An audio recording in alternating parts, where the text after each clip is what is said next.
Why? Because now we get to populate a virtual world. And this is also strongly affects the purchasing abilities and financial conveniences of everyone. Because of this, Zybitech gives us the option to power our future. But how? The company's chairman and CEO, a round of applause for Mr. Raymond Ong.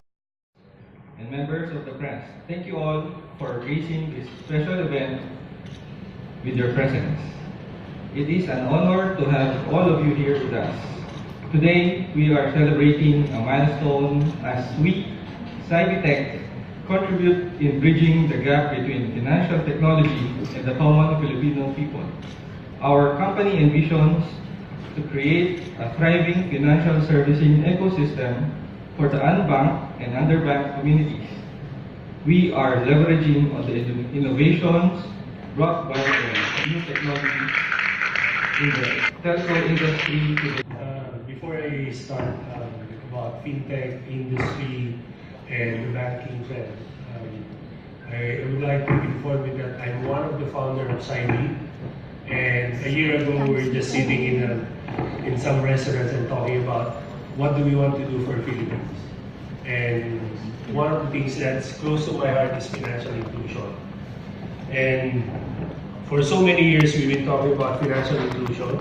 However, some of the entities, some of the institutions may have an idea of what financial inclusion is, but may not be able to convert it in a way that it will speak to the ground level, saying reach out to the last mile, reach out to the sari-sari store, or reach out to the people in General Santos, where our chairman came from, where I came from Tondo. So how would you translate the financial inclusion?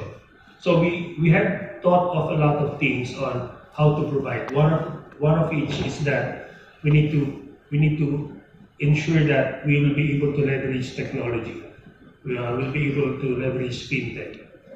And truly, we create a lot of roadmaps, and along the way, we believe that this can be done, and this will only happen with the alliance, a strong alliance with several institutions that's already present in the market to complete the whole ecosystem of financial inclusion.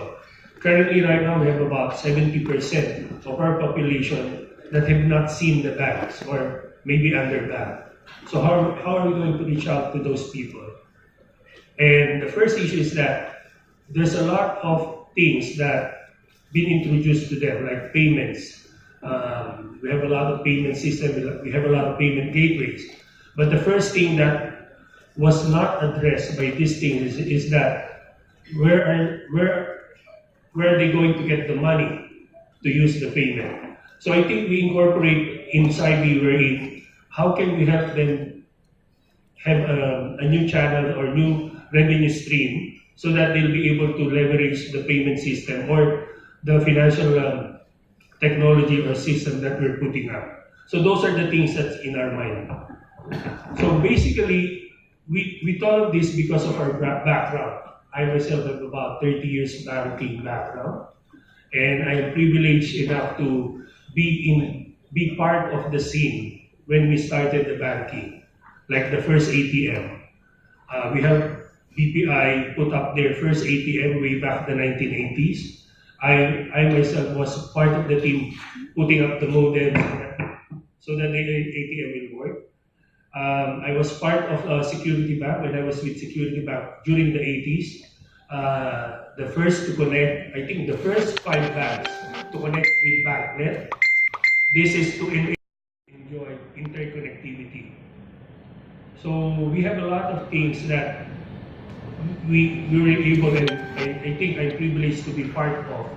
I appreciate that the fintech technology is the fast-growing industry because of the way they were able to build up their application, the way they were able to reach out the market, especially the likes of, I would not mention, but the likes of the telcos that easily had a grasp of about more than 20, 30 million subscribers. Easily on their phone, you can use their application and and like what Juancash is doing right now, you can pay bills, you can do transfer, remittance, and everything. But the thing is that it will not be complete if we will not align all of these transactions and processes with our current policy. So I think right now we have one of the most proactive regulatory central bank BSP. They're coming up with a lot of regulations to ensure that we will be able to leverage on the right policy that we will follow. For example, our KYC. We have a very strict KYC to ensure that this will not be used in money laundering. This will not be used in any illegal activities. And aside from KYC, we have the monitoring of anti-money laundering. So as you may be aware that there are, I think a year ago or so many years back, that there are some issues about a bank that was made instrument or being used as a, I would like to properly say it because I don't want to be quoted. So there's something that there's a lot of people around the ecosystem that would want to use the ecosystem for other purposes. And these are the things that we work hand in hand with BSP, AMLA to make sure that we will not be used. Because if we let ourselves be used with those illegal activities, then we're killing the fintech and we're killing the whole ecosystem. So right now, I think our view right now is that there are synergy between the banking institution and the fintech. Because right now, if you can see, BSP introduced NRPS. I think that was way back 2014 when BSP started laying down the foundation of the National Retail Payment System. And the fruit of this is the PPMI, which is PesoNet and InstaPay. So basically, these are the factor that will be connecting all those ecosystem, and at the same time, all those payment system, payment gateway, fintech companies, they'll be able to leverage and connect or interconnect and make sure that this will reach the far-flung areas of the Philippines. And I think one of our partners is here, MLU, which we acknowledge and appreciate that they have their branches within the demographics that we're looking at. And we have a lot of synergy that we've seen along the way when we roll out some of the other products that we're looking for. So it's not only Juancash, it's not only one exchange. There's a lot more. But right now we are so happy to see that we were able to roll out Juancash and one exchange after of more than a years of putting it up, or starting from starting point, getting the applications done, getting all the licenses approved. So this is a painstaking journey, but I think the fruit right now is making sure that we'll be able to be of service not only to the ecosystem that we are building, but also to the Filipino people. So the future of banking right now is for the banks. Right now, I think 3 to 5 years now, open banking will be the buzzword. One of the things that we're looking at in open banking is how the banks will connect to fintech and how the banks will be able to leverage fintech. The way we see it is that the bank will be able to leverage fintech, wherein the fintech have the strength and the strategy to roll out to those last mile that the banks cannot reach. And then the fintech can leverage the bank by tapping their expertise in terms of compliance, regulatory reporting, and one thing is that their strength in terms of the policy on KYC and AMLA. So hopefully, with the open banking direction of the banking industry and the fintech direction of reaching out to the client and reaching out to the market, there will be some sort of interconnectivity point that each side will be able to leverage. And one of which is that the interconnectivity now of PesoNet and InstaPay. So this is just one of the services that we can leverage now. But in the future, maybe the banking industry will extend its services, for example, risk management, AMLA, KYC to those fintechs, because that's the expertise of the bank. So I have a lot more of things to say, but I think because of the time limitation, I will leave it at. This is just the start of SIB, and Juancash and One Exchange. But this is to ensure you that SIB, Juancash, and One Exchange is one among the players that will promote interconnectivity, that will promote financial inclusion through proper channel, and eventually will be a major player in the fintech industry. Thank you very much and good afternoon. Thank you very, very much, Tech. So who we are? We are a licensed e-money institution by BSP and also a licensed virtual currency exchange. We aspire to serve all market segments from A to E, including the financial sector's last mile in the unbanked and underbanked communities. As we all know, the Philippines is made up of 7,107 islands, and we want to reach all of those islands this year, hopefully. So our mission and vision. Part of our mission and vision is to create a thriving ecosystem for livelihood and commerce within the unbanked and underbanked communities. To achieve, maintain, and innovate on our successes and bring back a portion of our fruits to the local community of ecology. Enhance business processes, financial systems, and back office operations for our small and medium enterprises. And also as an additional revenue stream for SMEs, retailers, or anyone who will be able to access Juancash. So our bank partners present today is Union Bank and Security Bank, and also our other partners, Top One, EasyPay, LogX Trucking and Cargo Services, AFP, Armed Forces of the Philippines, JCI Manila, and Aeronet Solutions Integrator Inc. So without them, Juancash wouldn't be what it is today, and without them, also, we wouldn't be launching the product today as well. So what we do, what does Tech do? We focus on financial inclusion, microfinancing, micropayment, e-wallet, and cryptocurrency exchange. Our e-wallet right now is Juancash. So with Juancash, we actually studied on how the user experience would be and how it would be accepted by the Filipinos. We made sure that once it would be rolled out, the person that may handle it would easily understand how to use it, how to understand the services it does. So with Juancash, we have virtual currency exchange and also a peer-to-peer transfer using the QR code at no cost.